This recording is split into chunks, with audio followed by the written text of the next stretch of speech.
Hey there, listeners. This is Justin with a quick note before today's episode. Audible.com is offering Beyond the Uniform listeners one free audiobook. You can see this offer, as well as a list of every book guests have recommended on the show, at beyondtheuniform.io/books. That's beyondtheuniform.io/books. Thanks and enjoy the show. Welcome back to Beyond the Uniform. I'm Justin Asiri, and each week I interview military veterans about their civilian career. Today's episode number 58 with Duane France. There still maybe is a stigma in the community. There's an idea that veterans are seen as one of three ways. Either they're a victim, they're this broken-winged bird that needs to be nursed back to life, or they're a villain. They're a crazy combat vet that's about to explode any minute now. Or they're seen as some kind of mythic hero, some kind of vindicator that will stand up. And none of those things are really true. No veteran that I've ever known wants to be treated like a victim. Being labeled a villain or in some way aggressive or something, that could make them more aggressive. A lot of veterans will resist against being called a hero. That I know heroes, but I'm not a hero. And so there are these kind of archetypes that maybe the community sees. When you see veteran, you see one of these three things. But in reality, we're really kind of a combination of all of them. The top two reasons to listen to today's episode are, number one, responsibility. Duane has devoted his career to helping veterans and has established himself as a veteran mental health thought leader. In this episode, he talks about the main problems addressing the veteran community. You may think this doesn't apply to you, but if it doesn't, it definitely affects some of the people you served with. Duane has great advice that would be helpful to anyone who served in the military. Number two, counselor. Duane retired in the military and then approached his second career as a clinical mental health counselor. If you're interested in this industry, he's a great role model to follow. As always, there are more resources at beyondtheuniform.io, additional episodes, data, ebooks, a directory of veteran services, and more. And with that, let's dive in to my interview with Duane France. Joining me today in Colorado Springs, Colorado, is Duane France. Duane, welcome to Beyond the Uniform. Thanks, Justin. Thanks for having me. So I wanted to give listeners a quick background on you. Duane serves as the program director for the Colorado Veteran Health and Wellness Agency, as well as the director of veteran services for the Family Care Center, and also as a clinical mental health counselor. He started out as a non-commissioned officer in the Army, where he served for 22 years with 5 combat and operational deployments. Since leaving the Army, he has established himself as a veteran mental health thought leader, being listed by LinkedIn as one of the top 5 most influential veterans on LinkedIn. You can find him online at his website at veteranmentalhealth.com and on Twitter as the TH Consulting Vet. And just a reminder for listeners, I'll add links in the show notes to Duane's website and all the different things we talk about. So, Duane, maybe to start things off, if you could take us back to that moment when you decided to leave the Army and how you approached that decision. Yeah, sure. So that's pretty interesting. I don't know that there was, I know that there were many more moments. It was really kind of a series, a process of things where I decided, I was always, as I went through my career, when I was at 10 years, I was certain that I would stay until 30. Once I hit 15 years, I figured I'd make it to 25. And so the closer I got to 20 years, I really was trying to, figure out how long I was going to stay in. And one of the big things for me, I've been here at Fort Carson, or was stationed here at Fort Carson since 2006, and we decided this is where we were going to stay, this is where we were going to retire, and I had one final deployment to Afghanistan in 2011 and 2012. And the plan was to come back, maybe do about another year. That would get me about right at 20 years. Just kind of ride off in the sunset. By that time, I'd already started my master's degree. A little bit more backstory. I was airborne in the Army. I served 3 years in the 82nd back in the late 90s, and had spent most of my career trying to get back into the airborne community, and thought when I got here to Carson in 06 that I was going to be able to join up with 10th Special Forces Group and jump again. And the Army decided that wasn't going to happen. So I kind of hung that dream back on the shelf. And then as I was leaving Afghanistan, They gave me orders to 10th Special Forces Group Support Battalion, which was what I was looking for all along. So that really kind of delayed my retirement for a couple of years, that I got to do what I wanted to do at the end of the year, or at the end of my career.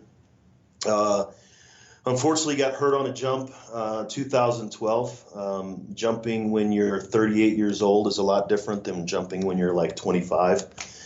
So getting hurt on the jump and realizing that the whole process wasn't exactly what I wanted to continue to do, that I ended up getting out, and it was the beginning of 2013. I just got back from North Africa with a training event with some partner nations, and my wife and I sat down and said we'll take a hard look at it, and decided to get out in August of 14.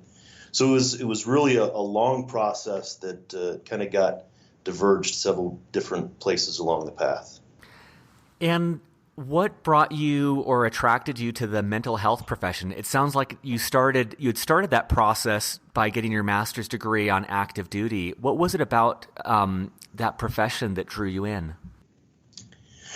Well, I started the process while I was on active duty, but then didn't complete my master's until I had been retired. It just kind of overlapped about 6 or 7 months. But for me, it took me a really long time to kind of decide what I wanted to be when I grew up. It was, I always envisioned myself as, one of those cool high school English or history teachers that the kids could derail by asking them about their combat, experience and stuff, right? Yeah. And, that's kind of what I thought that I was going to do. I was in Iraq in 06, 07, and I was already in E7, Sergeant First Class by then. And one of the guys that worked for me came in with his associate's degree. He showed it up, and he showed it to me, and he's like, "So what's your degree in, Sergeant?"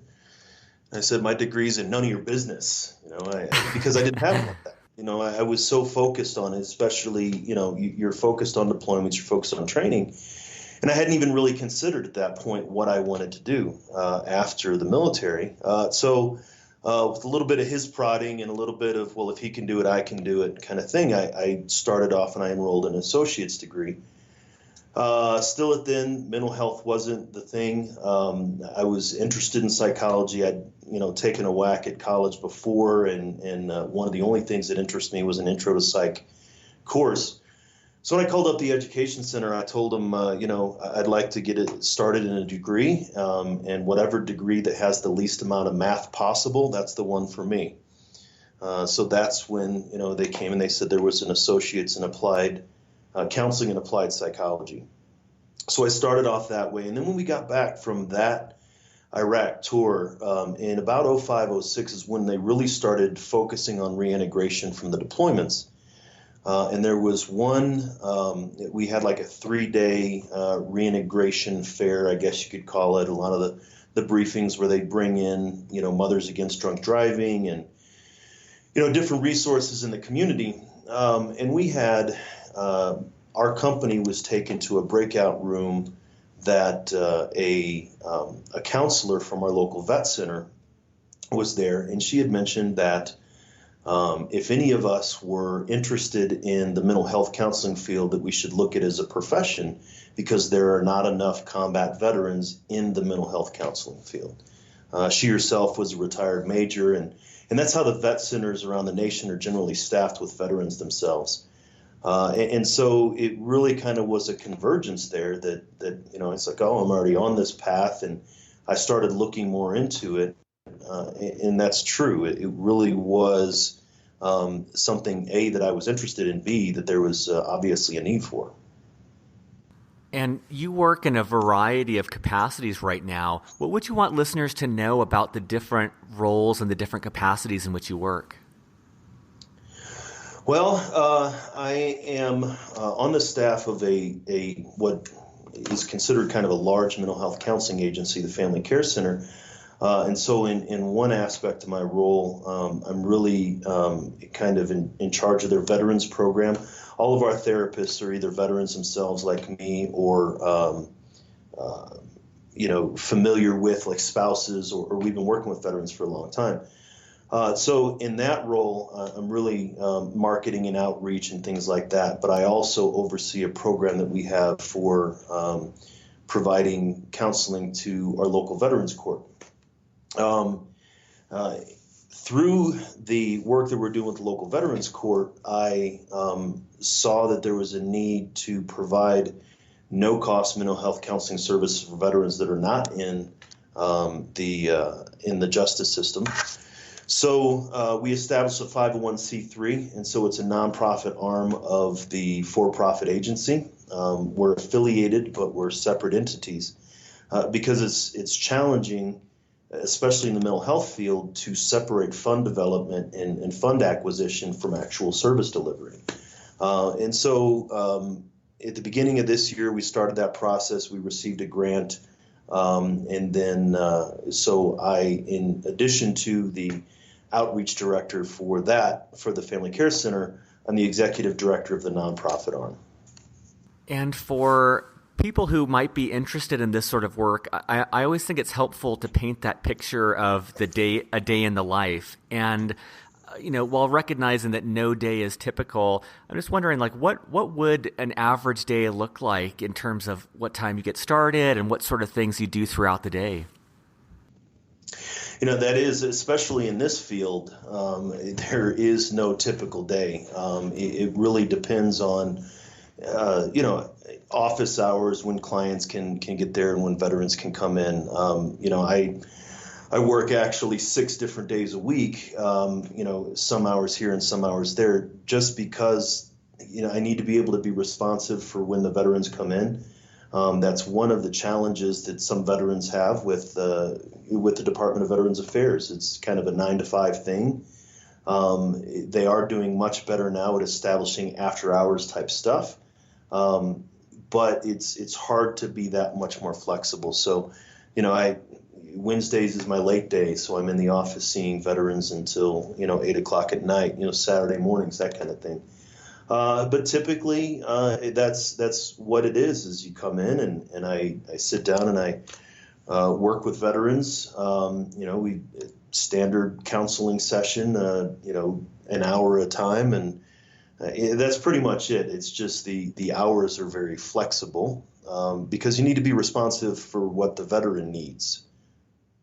That's great. I mean, I don't think I put that together until you said that, but it's something where I imagine it's a step of courage for a lot of veterans to be proactive in meeting with someone like you. And then on top of that, if the hours are conflicting with their day job, it makes it even harder for them to see you. And so that ability to meet them on weekends or meet them after hours, I imagine has a pretty big impact. Sure, absolutely. I mean, and it's not just a barrier to meet us. It could be a reason why they don't. I think I might need to, but I really got to work today, or I really, it'd be hard for me to, ask the boss for a day off or something like that. I'd have to tell them why all of these different, internal barriers, and for a lot of veterans that are looking to seek help, any reason would be a good reason to say, no, I'm really not going to do it. So, we do our best to accommodate the needs of the veterans. Early mornings too, Tuesday mornings, I'm in the office by 7. So if a veteran needs to come in before, they start the workday or however it works. And I wanted to learn a little bit more about advice for other people who want to get into this work. I know for you that on your road to your civilian career, you earned your Bachelor's of Science in Psychology and then a Master's in clinical mental health counseling. I'm wondering what has been the most helpful for you in preparing for this career, and what advice would you give to other veterans who are looking to get into similar work? Well, I think one of the big things is to make sure that you're interested in doing this kind of stuff. I've talked to people before and said that this is really an extension of what I did as a leader in the Army. It's if your soldiers are coming to you, or if your airman or your Marine is coming to you, and you're the one that they come to for advice and counsel. and you enjoy, doing that, then that's probably a good indicator that this might be the field for you. It's on one level, it is as basic as mentorship, which is huge, and a lot of veterans recognize that just from their time in the military. But it's the process of, explaining what's going on and hearing someone else's point of view. So that's a big thing. Is really if you're not the one that the veteran, that your soldiers, your subordinates are always coming to you with things, then maybe this isn't for you. And I think for me, really, it was at the point where I decided I was ready to go back to college. I by that time had the discipline and really the attention to detail to do so. So that's really the big thing is figuring out what you want, and then doing the research. There, and especially in the mental health counseling field, I didn't know what I needed to know to become a fully licensed mental health professional whenever I started my associate's degree. Thankfully, I didn't have to at that point, but as I got to certain decision points in my career or in my educational progression, I very deliberately slowed down and reached out to other professionals in the field and said, okay, what do I need to do? There was actually at one point where I was looking at a PhD program versus a master's program, and I had an excellent mentor who had gone through the same process, who said that the one PhD program I was looking at, it wasn't accredited. And the master's program, he said, if you go through these master's programs, they are. And he said, if I were a clinician looking to hire another clinician, I would hire the master's level accredited person before I would hire the doctorate unaccredited person. And so things like that, doing the research, and it would be like that in any industry. But if you do not, especially for someone who's looking in the mental health counseling profession, if you don't go through steps, X, Y, Z, where you're doing, you can really get pretty far off and actually be deep into a master's level or a doctoral program that may not get you where you want to be.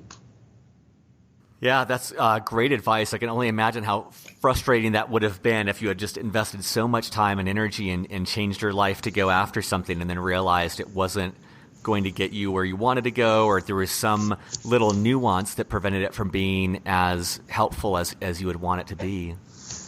And I wanted to shift gears a little bit and talk more about your work, because I think what you're doing is so vital for any veterans and their families. And I wanted to just ask you a series of questions in that vein. And so the first thing I was curious about was you have a great post, and I'll link to that in the show notes, that's called "Let's Talk About Vets for a Minute."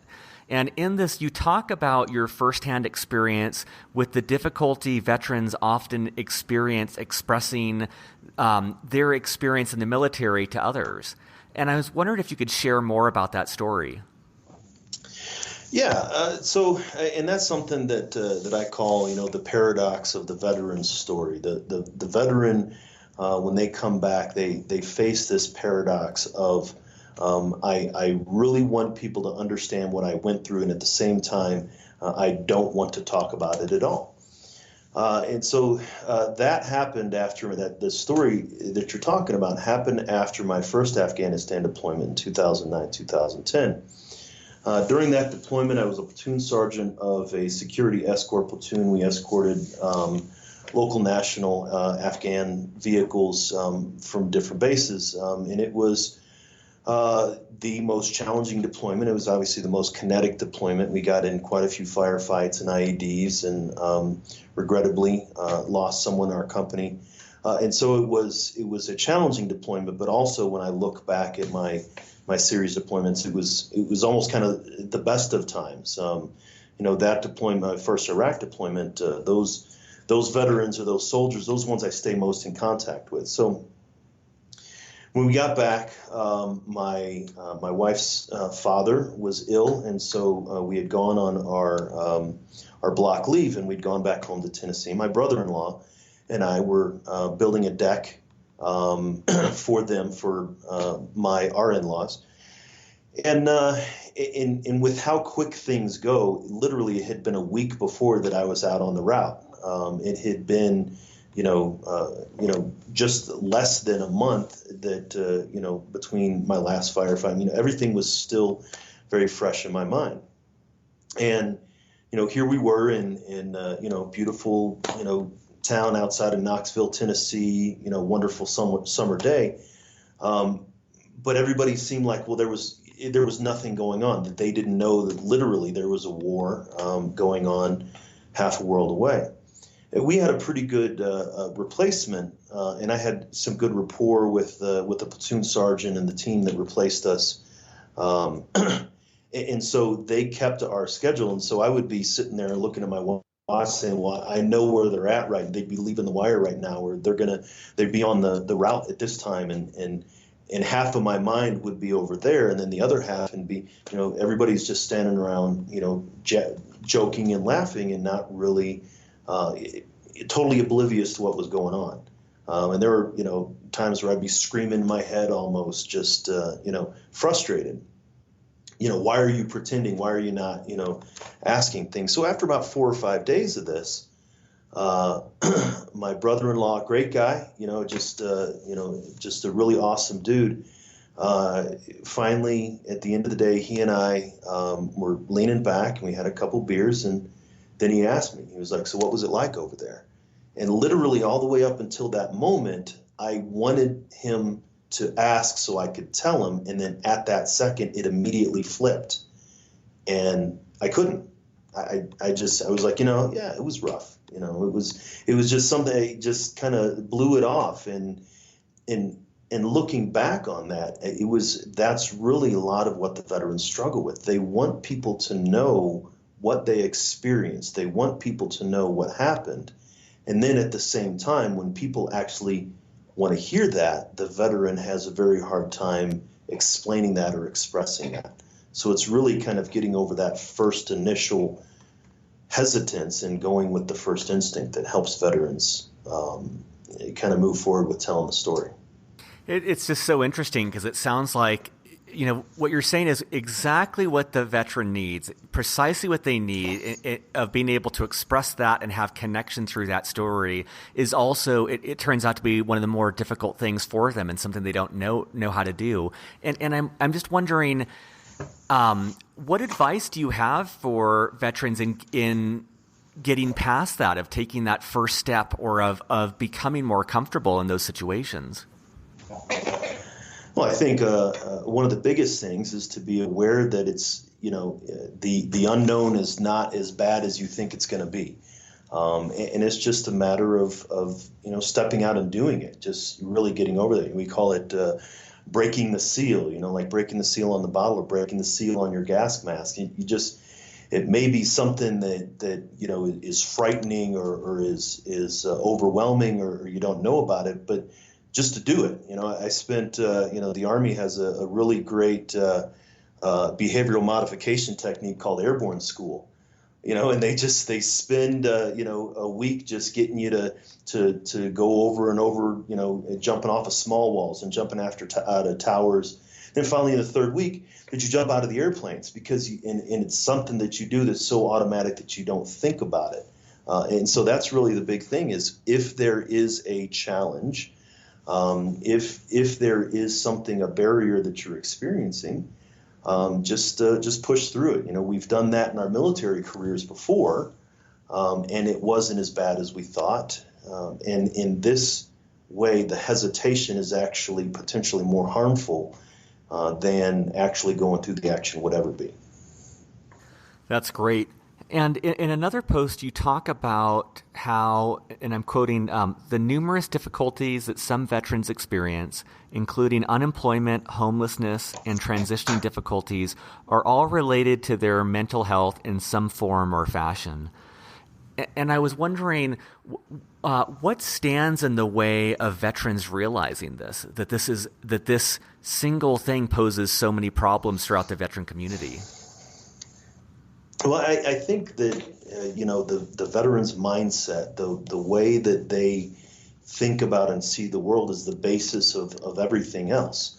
but it's also internal and it's not very conscious. So veterans are unaware of it.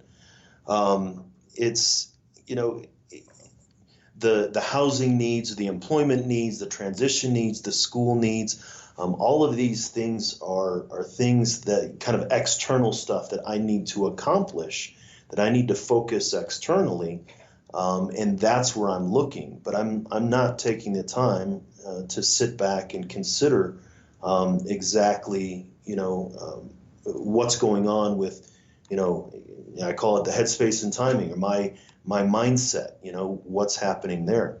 I had, before graduation, about a little bit during my transition, and then a little bit before graduation of my master's degree, I worked as a program director for a nonprofit called the Colorado Veterans Resource Coalition, and we ran a housing facility for veterans.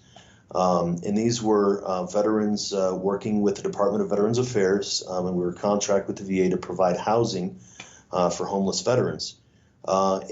In the time, the 18 months that I spent there, I could see veterans, coming in, coming out. We had a substance abuse program, residential program for veterans going through substance abuse treatment at the VA. So we could get them connected to employment, we could get them connected to housing, we could get them suits for an interview, we could do all of these different things. But it was a challenge in getting the veteran in the right mindset to accept and hold on to or to pursue these different things. And that's when I really started to realize that the veterans' mental health and wellness, their mindset and how they think the world is or should be, all that's critical to support them in their transition. That's awesome, and I'm wondering, in your work experience, what are some of the biggest challenges you see facing veterans today? It's a good question, Justin. I think that obviously everybody knows about PTSD and TBI, post-traumatic stress disorder, especially with combat veterans, but not even specifically with combat veterans, because there are many, many different ways in the military to experience traumatic events. And then traumatic brain injuries, and we used to call them concussions back in the day. And so all of these different things, that's kind of what everybody knows. But I recognize now, and I've thought for a while, that it really goes beyond just PTSD and TBI.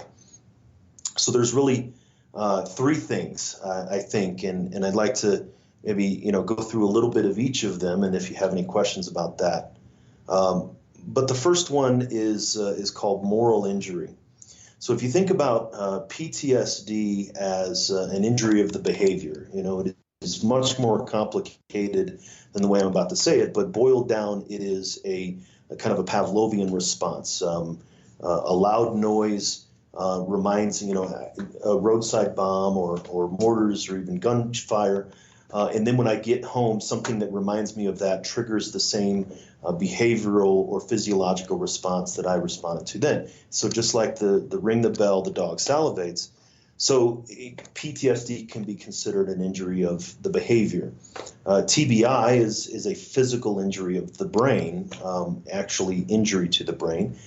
Moral injury can be seen as an injury of the soul. So a veteran's core beliefs about what is right and wrong with the world can be changed through constant exposure to trauma or betrayal. A lot of survivor's guilt, for example, that's not explained by PTSD. The grief that veterans experience after loss is not explained by PTSD. That's something separate. And that's really where kind of moral injury. So moral injury, Jonathan Shea wrote an excellent book called Achilles in Vietnam, and it looked at how a correlation between the Vietnam veterans that he worked with in looking back at, Achilles and Homer and the Iliad, and how even the correlation that far back about how, betrayals or mistakes that were made or things like that, that veterans really actually internalized that, and it changed the way they thought about things that were right and wrong.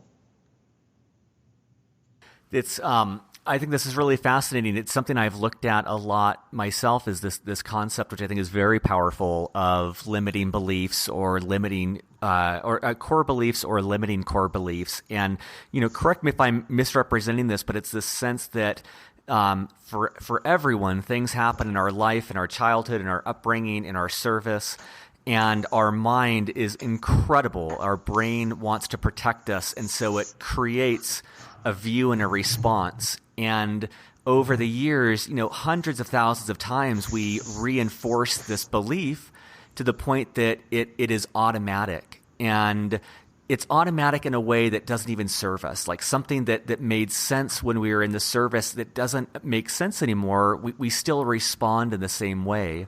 And so what sounds like you're saying with moral injury is that it's starting to dig into these core beliefs that have been shifted through someone's service, and how that shapes their view of the world, and getting them to realize like ways in which that view of the world might not be serving them now in their civilian life, or now that they're back from overseas. Is that somewhat right? Yeah, no, absolutely. I mean, it is when someone's core beliefs are changed, and we learn them. Obviously, they're passed on to us. They're shaped by our environment. And at one point, we may believe something, and then something happens, and then that belief shifts. You think about veterans who talk about when they're deployed, and they're really kind of on edge, maybe even fearful or anxious in the first couple weeks or month of a combat deployment, but halfway through, they're walking around like the guy in Apocalypse Now. I love the smell of napalm in the morning, and nothing really. And there's this kind of emotional deadening. The environment has that impact on them. Think back to Abu Ghraib or My Lai back in Vietnam. The environment that an individual operates in has the potential to change their core beliefs. And at the same time, a core belief is so far underneath the conscious awareness that we don't often kind of we're not aware of it or how it affects us.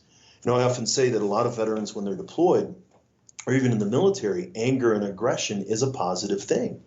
The really aggressive, the mean, the go-getters, they're rewarded. They're given kudos. They're seen as people to look up to, and that's protective. It's even it kept us alive when we were deployed, but that's not effective when we're back here. And that's the kind of thing that it was very effective in one environment, and until you get back home, it's not effective in another environment. And I'm not talking about, of course, My Lai and Abu Ghraib and the large stuff, but there were no stoplights in Afghanistan. There's no stop signs in Iraq. One-way streets, it's whichever way I'm going, that's the way that the one-way street is. And then the veteran who deployed and kind of went through all that, then they come back here, and they have to obey the stoplights and go the right way around the traffic circles, and they have to stand behind the lady in the checkout line that's writing a check, and so it's making that shift from the emotions that were helpful for us there, and making it so that we change that and we recognize they're not helpful. A lot of veterans maybe don't realize that that's the case. And it sounds like the first step in this moral injury is just starting to recognize that it's there, just starting to be aware of the influences that shape our behavior and our beliefs, and just noticing them and being aware that they're there. Is that right? Kind of the starting point there? No, I mean, that's exactly it. And the awareness is key for any recovery, but especially for veterans. Being aware that there's a problem is the first stepping off point. Sometimes we come to that awareness by ourselves, but other times somebody else makes us aware, maybe a spouse or a child, a parent, the police officer, somebody else says, hey, there's a problem here, and brings that to the veterans' awareness and their attention. But absolutely, I think that awareness is key.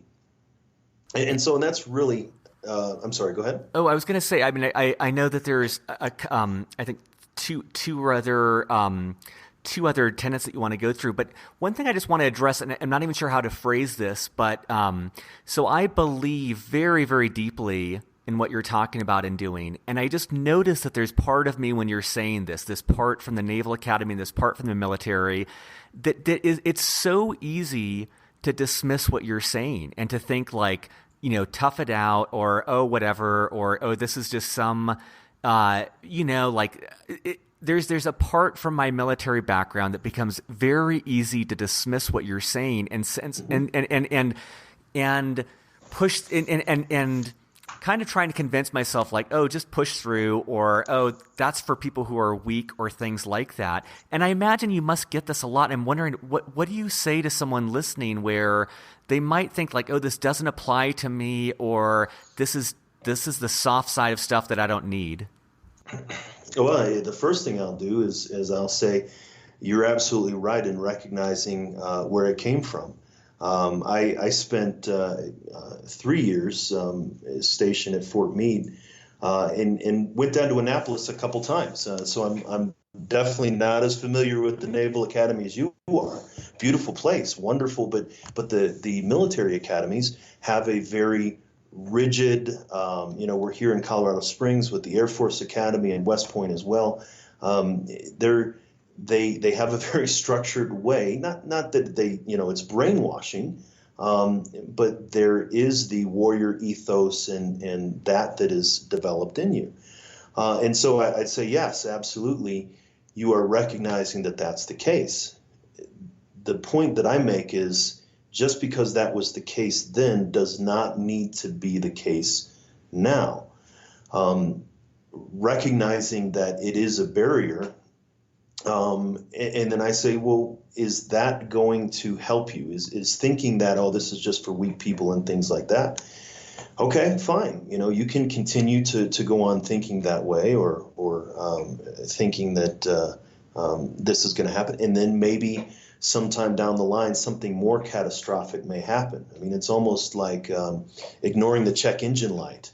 You can pay the $250 to fix whatever the problem is now, or pay the $1,000 or $1,800 to fix the big problem later.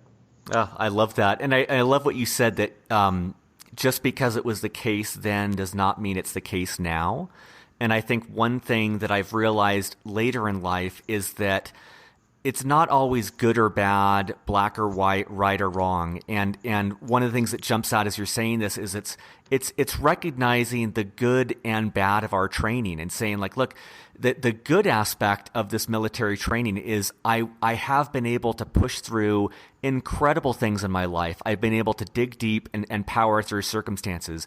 And the flip side of that is that many times I may try to do that when that doesn't serve me. And it's even detrimental to me to continue to power through or grind the gears or just kind of push through when it would be more advantageous to back off or look at things differently. So I love that duality, it sounds like, in what you're talking about.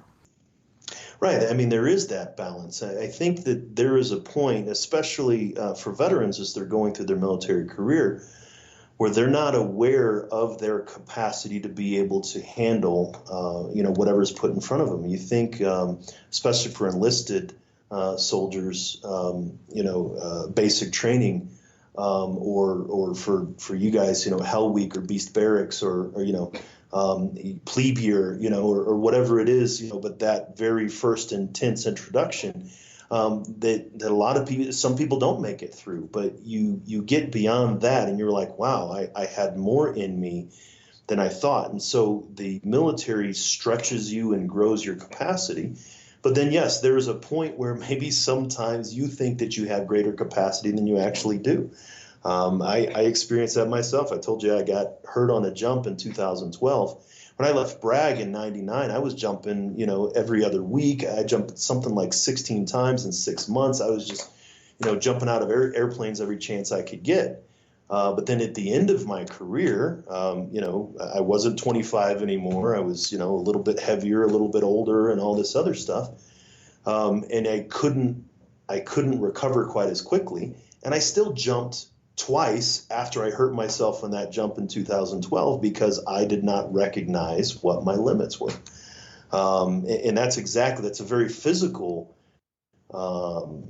illustration of what you were talking about, but we do the same things with ourselves mentally. We're going to power through this. I'm not going to seek help, all this other stuff. That's great. And you kind of had started off at talking about how moral injury was the first of these kind of traits. What were the other ones?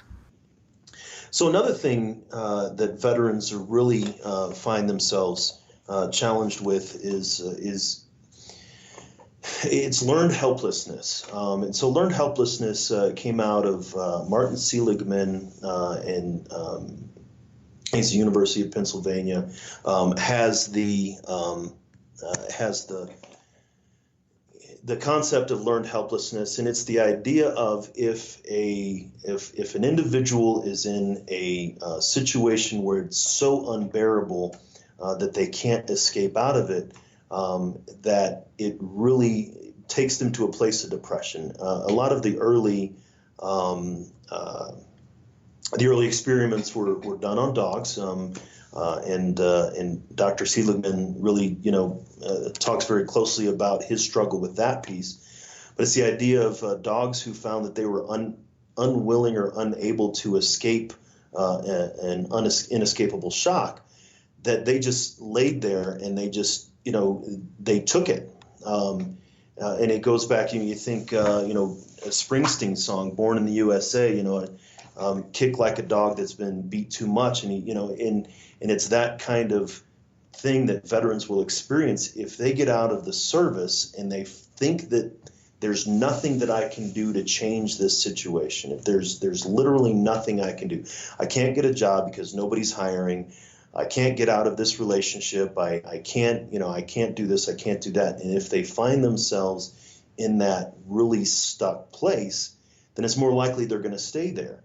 And it's the opposite of the resilience and the response that we had in the military. And a lot of veterans can get stuck and learn to be helpless. And once the learned helplessness kicks in, it's really kind of hard to regenerate that willingness, desire to get up and move. And yeah, I can obviously see how that would flow over then into the issues you were talking about before of homelessness and job troubles and all these other things. This sense of helplessness and kind of futility would bleed into every area of your life. Right. I mean, and this is, you hear it a lot, I think, or I know in the military, especially deployed, I'm being sent down this route. It's a black route, and I have no choice but to go down it.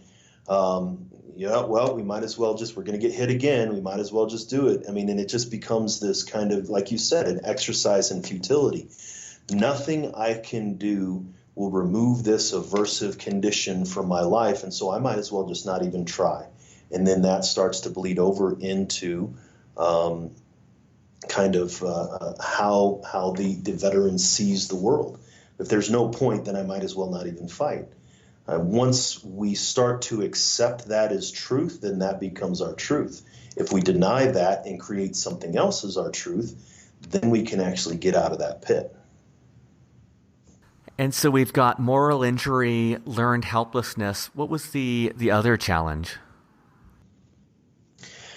And the last one is really a lack of meaning and purpose. And this goes really to, existential psychology, Viktor Frankl and Irvin Yalom, in that, in various different ways. Yeah, in the military, we were small cogs in a very large machine, but we also had a lot of meaning and purpose in our life, even if that meaning and purpose were our brothers and sisters to the left and right, the mission that we conducted, the importance that we have. You hear the stories of, the young commander that had, officer of the watch or the squad leader who, responsible for $1 million of equipment and 7 lives in southern Afghanistan. And now all of a sudden they come back home and they go to work for a bank. and all they're doing is answering phones or counting out money. I mean, and so there is a significant lack of meaning and purpose in their lives. It's not something that the veteran is working towards, something that is bigger than themselves. And I see that an awful lot with a lot of the veterans, is that if they don't have something to fill that hole, to fill that space, then something's going to fill the space, and it could be, not good for them, drinking or drugs or destructive relationships or things like that. And so that's a huge aspect of when a veteran gets out. If they don't find anything meaningful and purposeful in their lives, then that could lead to some challenges as well. Do you have any thoughts on, because I do think that, in all the conversations I've had, it is such a big realignment when someone transitions out of the military into the civilian workforce. And I'm wondering if you have any thoughts on or advice about how they might go about uncovering a new purpose. Because I imagine in a lot of situations people are, they're almost starting over again of like, what is my purpose? What is my mission? What is my meaning? Right. I think one of the things, Justin, is exactly what you said earlier, is just the awareness piece. Having the awareness that where I find myself, does it fulfill me? Does it satisfy me? Is this something that I enjoy? And this is not everybody's going to get out and get their dream job. I absolutely understand that. There are going to be times where the need that I have, how I fulfill my need, is just to put bread on the table or keep the family in the house, and I get that. But then you don't have to be stuck in that. I had the opportunity as I was transitioning and I was looking. I hadn't considered working in the nonprofit field, but I had a chance meeting with another service member. He and I served as first sergeants together. And he was working in a nonprofit that helped veterans find jobs, and he said that, when we senior NCOs or even, junior officers or senior officers, when leaders get out, find a reason to do something, find meaning and purpose. And he's like, you'll sleep so much better at night when you're actually working for something, rather than just working for a paycheck. And it really helped me, even when I was as a program director of the nonprofit for housing and homeless veterans. It was meaningful because it was an extension of what I did as a leader in the Army. Now, even then, I noticed, that was a lot more like social work for me. That's not what I wanted to do. It was something similar to what I wanted to do, but I really wanted to work one-on-one directly with veterans in a counseling setting. So I shifted. It wasn't a 180-degree shift. It wasn't, totally. But it was something that, this is good, but it's not exactly what I wanted. So just generating that awareness of, is where I am going to be satisfying to me? And if it's not, that's one of the big things that I think veterans don't realize, is you don't have to stay anymore. When we were in the military, you were assigned to the ship you were assigned to. You couldn't go to another ship. I mean, it wasn't that easy. I was assigned to the unit that I was assigned in, and it wasn't as easy as me saying, I'm going to put in my letter of resignation. So that then goes back to learned helplessness. Veterans like, I told this guy that I'd be here for 6 months, or I'd stick it out. The loyalty piece is there. The fear of stepping out in the unknown. So they find themselves stuck rather than really fulfilling something meaningful and purposeful in their lives. That's great. And I just love that sense of awareness again. And it's something I don't think I was aware of how much purpose and meaning the military brought me while I was on active duty. And I think in a lot of these interviews that comes through as well, is that people might not, especially for those of us that served for 5 or 7 years, we might not know how much that affects our identity and our personal drive. And so I love that sense of just being aware that, hey, no matter who you are, most likely you're going to sense that loss and try and find some way to fill that. And like you said, that makes life much more rich and much more meaningful. Right, and in making it more rich and meaningful, it elevates mood. It brings more positive thought, and it gets it gets people, not just veterans, but that's what follows from finding meaning and purpose and fulfillment in your life is a better state of wellness. It's veteran mental health isn't about diagnosing, and it isn't about illness. It's about wellness and making and helping ourselves be the best us that we could possibly be. That's great. And I'm wondering, are there any resources that you would recommend that could be books, websites, groups to any veteran listening? I know that one of them you already mentioned was Achilles in Vietnam, and I'll add a link to that to the show notes. But any other resources you would recommend? A lot of different things that I give to veterans. This and I'd mentioned Viktor Frankl, but Frankl's book Man's Search for Meaning. It's actually kind of split up into two parts, but the first part is Frankl's experience while he was in a concentration camp in World War II. And the first time I read that, I mean, especially because I think the first time I read it was after I'd had at least 2 or 3 deployments, that it resonated so much with me, a lot of the concepts that he was talking about. And so especially from the existential standpoint and talking about man's search for meaning, or talking about meaning and purpose, Man's Search for Meaning is a very, very good book to really take a look at. I actually just finished about a week ago that book, and I completely agree. I think it's very, very powerful.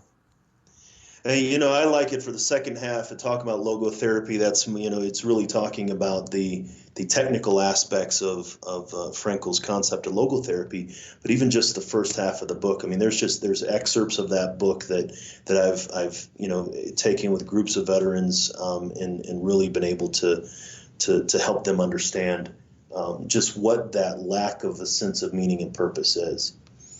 Another book, and this is really about the learned helplessness, Martin Seligman's book, Learned Optimism, is a really great resource to talk about learned helplessness and learn about learned helplessness, but also to realize that, we don't have to kind of remain pessimists. That we can actually learn to do something different and learn to think differently. So Learned Optimism by Seligman is another good resource. Regarding mental health or psychology or veteran psychology, I really like Dave Grossman's books. He has 2 different books on combat and on killing. And so they have a really good insight into how how military, how combat, how, obviously the act of killing or things like that affect people differently. I've talked to veterans. One of the things I think on killing that Dave Grossman talks about is the proximity of the killing really matters. But let's say that you were on a ship at sea, and that ship was maybe kicking out aircraft or shooting onto land or things like that. The concept of the crew being involved in part of killing is something they really don't kind of consider because it's so far removed. Whereas somebody who is, for example, a sniper or somebody that's operating in close combat, it impacts them differently. And so those 2 books are some really good insight, even for veterans themselves, to understand a little bit more about what happens behaviorally, psychologically. And then there's another resource. There is a documentary that it came out last year, Veterans Day last year, and it's called Acronym: The Cross-Generational Battle with PTSD. And so it's from a local company here in Colorado called Mountain Time Media.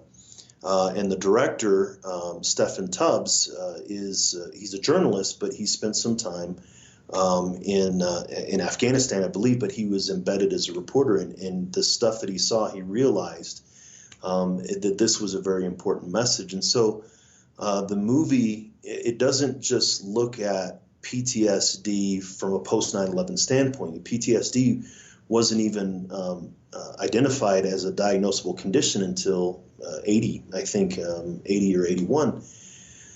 But this takes veterans from World War II. They had a veteran who was in Pearl Harbor, Korean War, of course, Vietnam veterans, looking at the impact of post-traumatic stress disorder. And some of this other stuff that I was talking about is wrapped into it.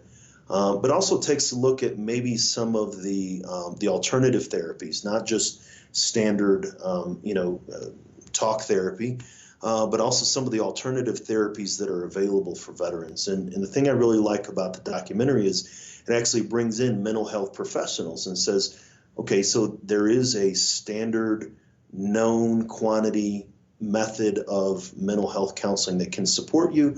And then there are some other things that can help kind of along the way, equine therapy. There's a section on there about how, golf, to play golf well, to play golf anyway, but to play golf well takes concentration, and those kind of things help build up your brain, essentially build synapses and helps you focus and concentrate, and it complements the traditional kind of therapies. And so I would definitely recommend that anybody take a look at Acronym. In Mountain Time Media on their website, they have a trailer there in a way to get a copy of the movie. Great. And for listeners, I'll put links to all of the books that Duane mentioned, as well as the documentary in the show notes. I want to make sure I leave a good chunk of the room here at the end, just to give you a space to share anything else you'd want to say to veteran listeners right now. I know that you've answered a lot of great questions for me, but what have I not asked about that you'd want listeners to know? I think the big thing is stigma, and you kind of touched on it a little earlier. Is that when you were talking about the cadet in me, or the service member in me is just kind of resisting against this. The stigma against veterans' mental health, it's starting to change in the military a little bit, but it's not yet, I think, changing in the veterans themselves. And I kind of equate it as an external stigma versus an internal stigma. I have a pretty recognizable Jeep. It's one of the things that I do. You kind of put stuff on and take stuff off. And so people who know me, they know that that's my Jeep. And when I was in the military, sometimes it would have been a little better to see my Jeep outside of a strip club or a bar, as opposed to seeing it outside the mental health counseling agency.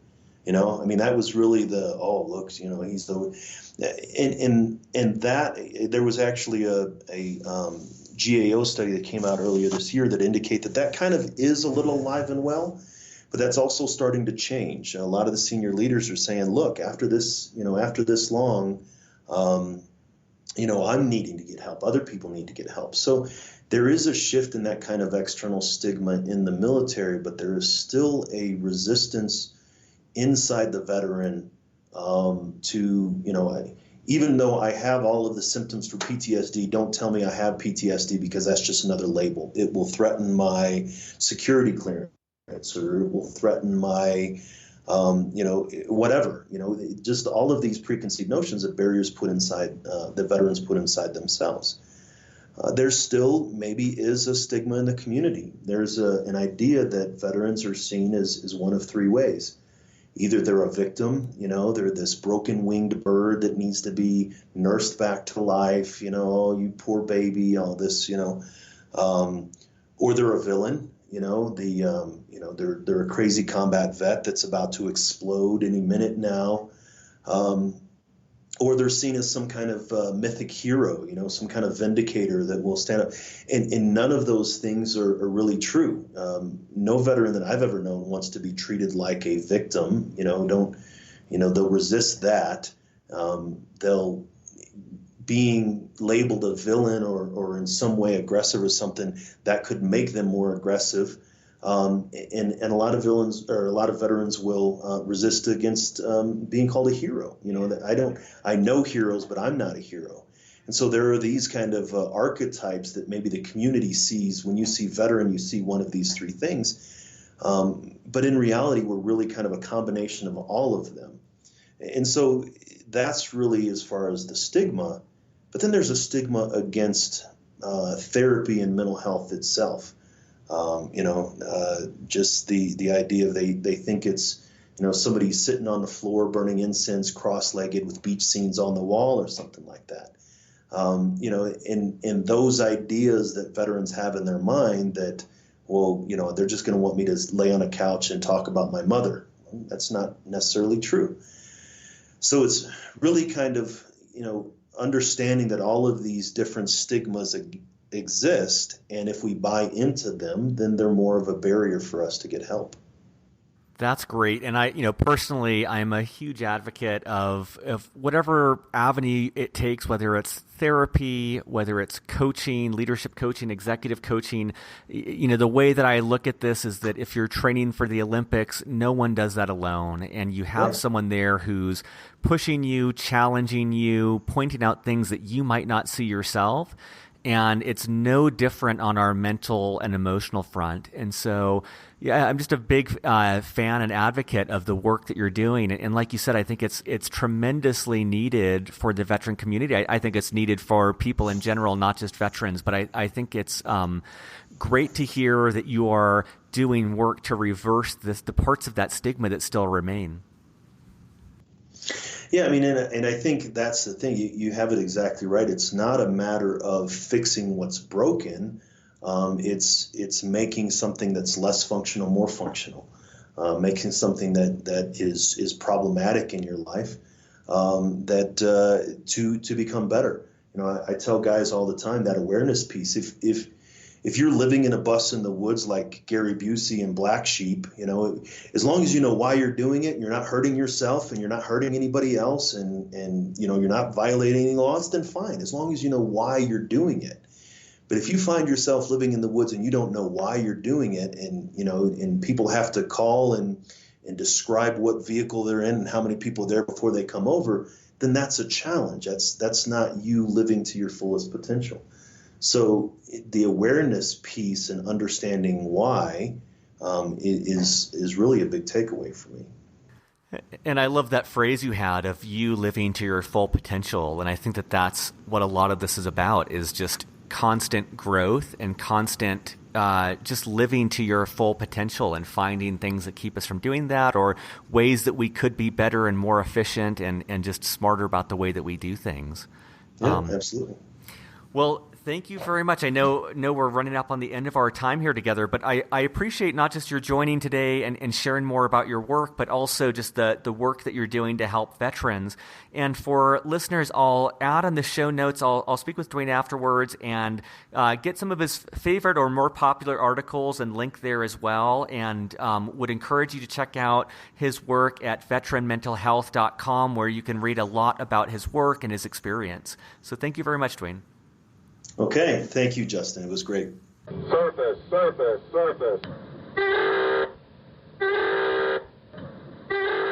Thanks for listening. As we wrap up, I wanted to share 3 quick but important announcements. First of all, if you haven't already, please sign up for my newsletter at beyondtheuniform.io. Although I publish on LinkedIn and Facebook, I'll be starting to use the newsletter as my primary means to share new articles, episodes, and resources relevant to the veteran community. Second, I would love to hear from you. Sometimes I feel like I'm in a relationship where I do all of the talking. You can view me as your very own dedicated resource to help you and other veterans in your civilian career. Have feedback on what I can do differently? Let me know. Someone in particular you want me to track down for an interview? I'm all ears. Know of another way that I could help the veteran community? I'm dying to know. You can find me on LinkedIn, comment on any post at beyondtheuniform.io, email me at justin@beyondtheuniform.io, or if you're in the intel industry, I'm sure you can track me down in some super creepy way. However you do it, take me up on it. I thrive on feedback. Lastly, a quick plug for a few resources I think would benefit any veteran. American Corporate Partners and Service to School both provide free assistance to any veteran. American Corporate Partners pairs you with a mentor in your desired industry, and Service to Schools finds a mentor at a suitable undergrad or graduate school program to help you with your application. Check them out. As always, tons of great content and resources available at beyondtheuniform.io. I'm Justin Nasiri, and I'll be back soon with more great episodes.